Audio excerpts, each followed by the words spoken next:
Le journal Patrick Cohen.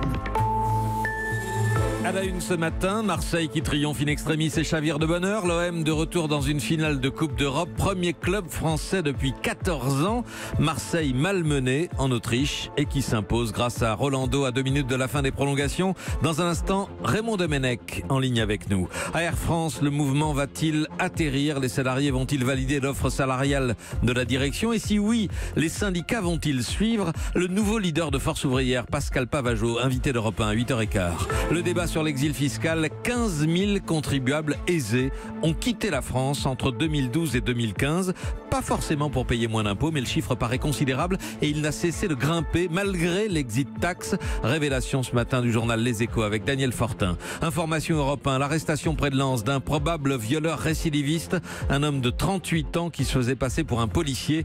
Il est soupçonné d'une vingtaine d'agressions sexuelles sur des jeunes filles dans le Pas-de-Calais. Dans ce journal, l'agitation persistante à l'université avec des examens empêchés comme hier pour les étudiants de Tolbiac, des robots à la place des préparateurs de commandes. Le groupe Casino ouvre un entrepôt d'un genre révolutionnaire, 36 000 mètres carrés à Fleury-Mérogis. Information Europe 1. Comment la grande distribution se réinvente, ce sera l'enquête de 8h avec François Geffrier. Et puis une chorale de mamies franc-comtoises qui cartonne sur YouTube avec la reprise d'un tube de Zaz. Europe 1 est allé les voir. 2-0 pour Salzbourg à la fin du temps réglementaire face à des Marseillais dominés, chahutés surtout en seconde période. L'affaire paraissait assez mal engagée jusqu'à cette 116e minute, à la toute fin des prolongations, quand Rolando projette le ballon au ras du poteau autrichien sur un corner parfait de Dimitri Payet. Euphorie dans le vestiaire de l'OM quelques minutes plus tard.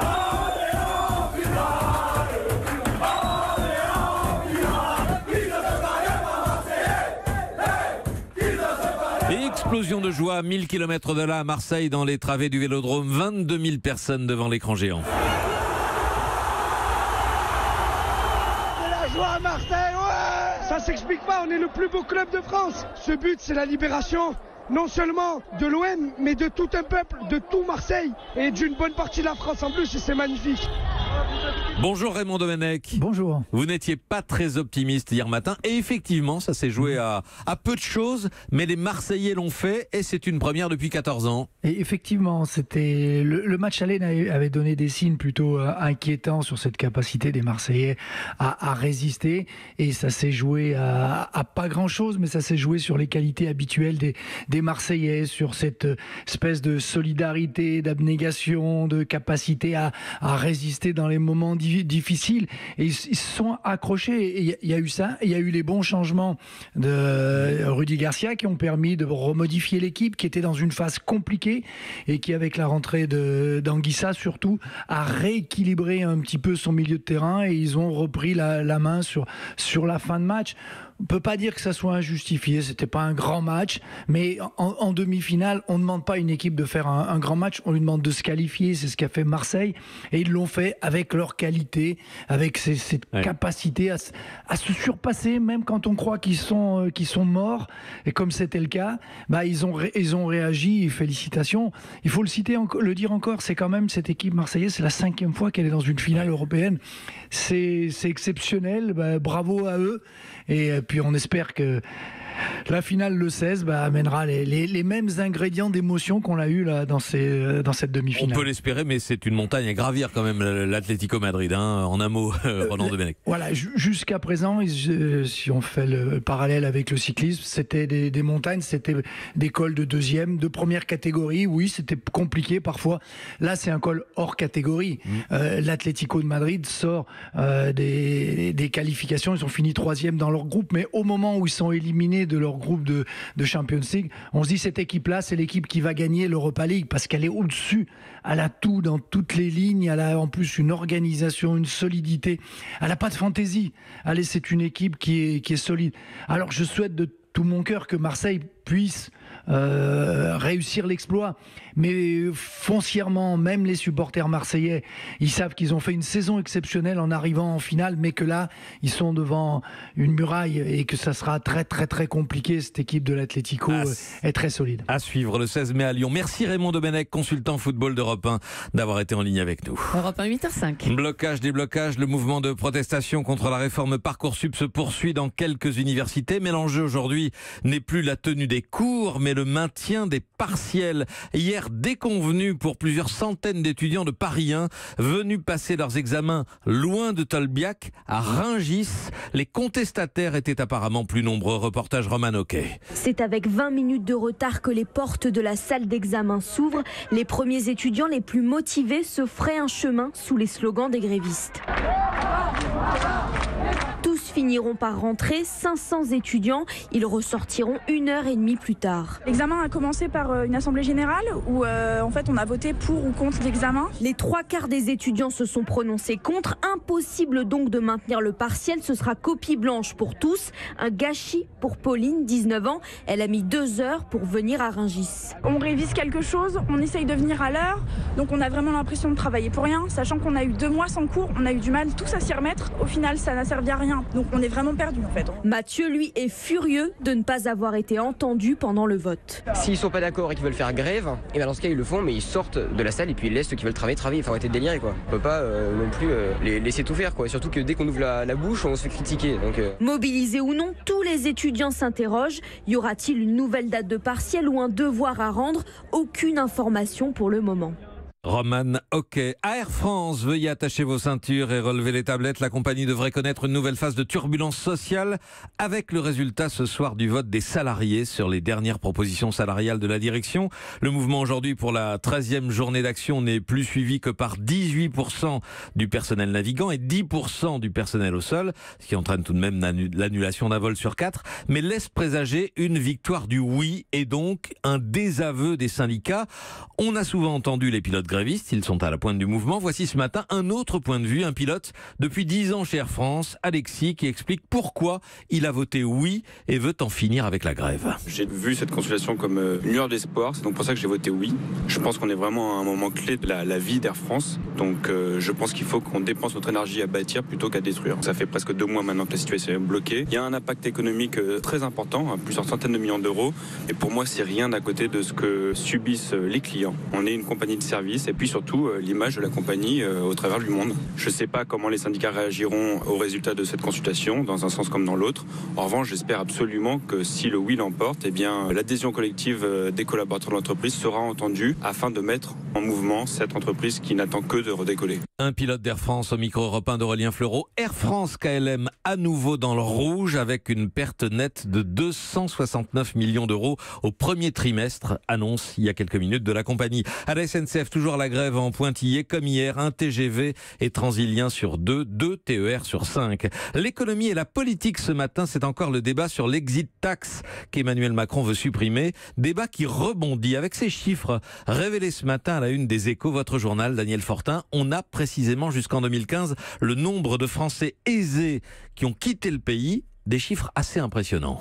Oui, 15 000 contribuables au total, selon un rapport de Bercy, se sont expatriés donc sur la période 2012-2015. C'était pendant le fameux choc fiscal du président François Hollande. Alors, ça n'est pas un exode, mais c'est quand même un chiffre significatif, sachant qu'il concerne des contribuables dont le revenu est supérieur à 100 000 euros par an. Pour mesurer l'impact de ces départs sur l'économie, il faut rappeler qu'au total, 750 000 Français sont situés dans ces tranches à 100 000 euros. C'est à peine 2% des contribuables, mais ils payent à eux seuls 40% de l'impôt sur le revenu.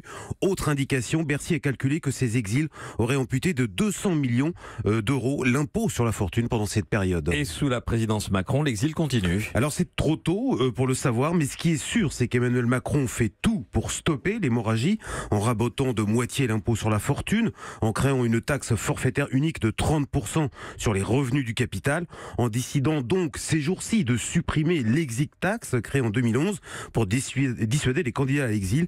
C'est une politique risquée. La gauche l'accuse d'être le président des riches, mais son pari, c'est que la France retrouve la confiance des investisseurs pour conforter sa croissance. Daniel Fortin des Échos, merci. Europe 1, 8h09. Encore une affaire de violeur récidiviste sur mineur. C'est une information Europe 1. Près de Lens, un homme de 38 ans vient d'être arrêté et placé en garde à vue, où il a reconnu les faits qui lui sont reprochés, c'est-à-dire une vingtaine d'agressions sexuelles sur des jeunes filles. C'est un récidiviste inscrit au fichier des délinquants sexuels. Lionel Gougelot, le suspect abordait ses victimes en se faisant systématiquement passer pour un policier.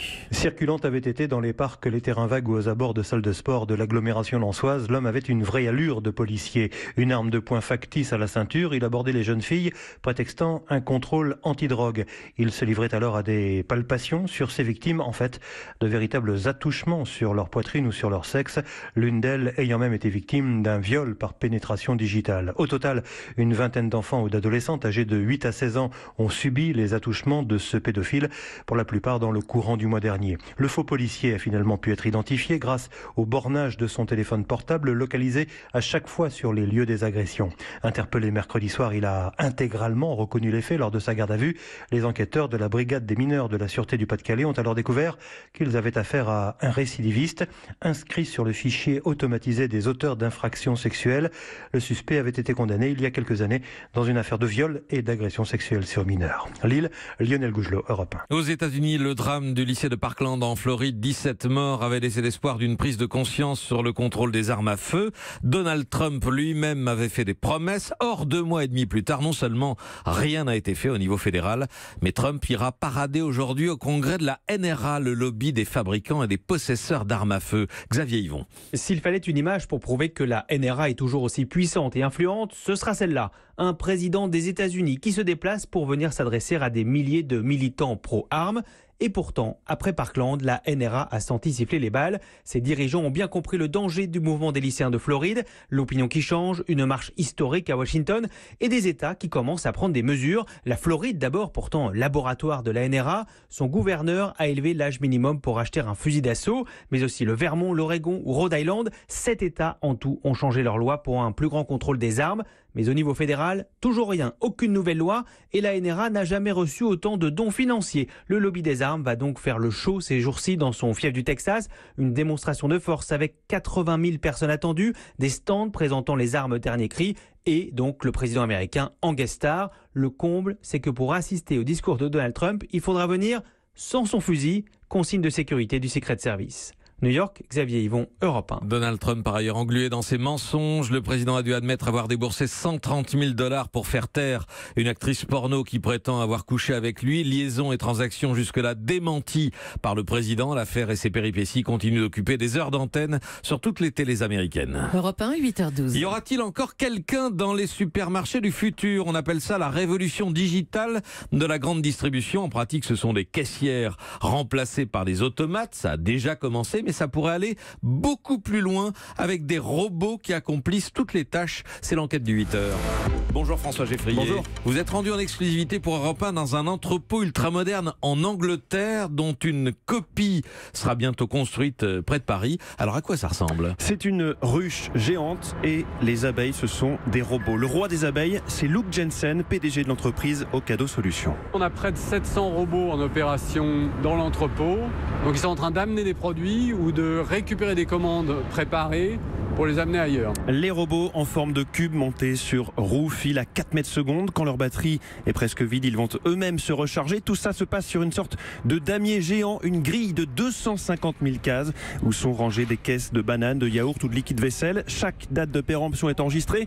L'entrepôt, tel un frigo, est maintenu à 2 degrés. Les bras métalliques des robots apportent aux salariés humains les produits et dans le bon ordre. On va jamais avoir un produit fragile qui va être placé en dessous d'un produit solide. Donc on va jamais mettre une mangue fraîche sous une boîte de mangue en conserve. Tout est calculé en permanence, mesuré, pesé, scanné, François. Ouais, et le système décide même de l'itinéraire des chauffeurs-livreurs pour placer intelligemment les caisses dans leur camion. Optimisation maximale qui change tout. Une commande de 50 produits est préparée en 6 minutes. Les concurrents sont 3 fois plus lents et ça permet à cette entreprise britannique d'être rentable et de vendre sa technologie au groupe Casino. Selon nos informations, la construction d'un entrepôt similaire mais plus grand encore vient de commencer à Fleury-Mérogis dans l'Essonne. Et cette révolution dans le secteur concerne aussi les supermarchés avec les caddies connectés. Plus besoin de passer à la caisse. Alors François, tous ces robots, c'est autant de salariés en moins évidemment. Oui, c'est la grande crainte. D'abord les caissiers et les caissières, les agents du ménage, puis les chefs de rayon. Ces emplois-là sont menacés selon Carole De Ciano, secrétaire fédérale grande distribution chez Force Ouvrière. On est autour de 100 000, 150 000 personnes dont la tâche pourrait disparaître. Le problème est ce qu'on va faire de ces personnes-là après, afin qu'effectivement il n'y ait pas une catastrophe au niveau de l'emploi. C'est plus dans savoir changer de métier rapidement qu'on va trouver une issue. Changer de métier et rester dans le magasin en devenant boucher ou fromager. Les supermarchés misent sur le service pour rester attractifs face au commerce en ligne. Ça a déjà commencé avec des espaces restauration, des rayons sushi, des micro-brasseries parfois qui se créent. La clé, c'est donc la formation des salariés, mais il n'y aura pas de place pour tout le monde. Selon une étude de l'OCDE, les robots menaceraient en France au total 2,5 millions d'emplois. Enquête de 8h de François Geffrier. Merci beaucoup François.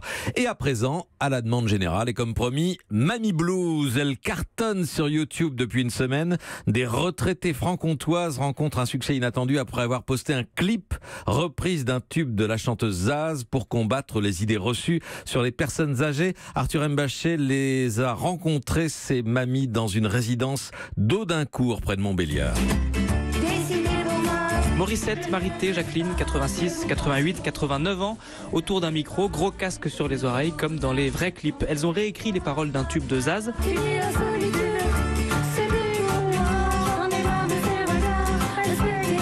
C'est joyeux, mais elles parlent de leur sentiment d'exclusion, de la solitude. En une semaine, 160 000 vues sur YouTube. Surprise, mais contente aussi. Un peu fière quand même. Je peux me permettre d'être fière, non? On a fait des belles choses, puis on a dit beaucoup de choses. C'est pour leur dire qu'on est des personnes âgées, mais qu'on est encore tout capable de faire mieux que des jeunes. Oui, puis qu'on n'est pas tous des vieux tristes, vous savez, dans un fauteuil qui attendent. Ça fait 2 ans que ces mamies étonnantes travaillent sur la question de l'exclusion des personnes âgées et ça a changé la manière de travailler de Noën, l'animatrice de l'EHPAD. Des fois, on se dit en tant que professionnel, eh ben non, on va pas leur proposer ça, c'est trop tard ou elles vont être trop fatiguées. Mais pour qui on se prend? En voulant faire bien, on prend la décision en fait pour les personnes âgées. C'est elles qui décident si elles veulent, si elles peuvent, si elles se sentent prêtes. Exemple, cette récente sortie en discothèque pour Marité, qui n'y avait jusqu'à présent jamais mis les pieds. Audincourt, Arthur Mbaché, Europe 1. Ça vous plaît, Julie? Zaz, oui. Et la reprise. Europe.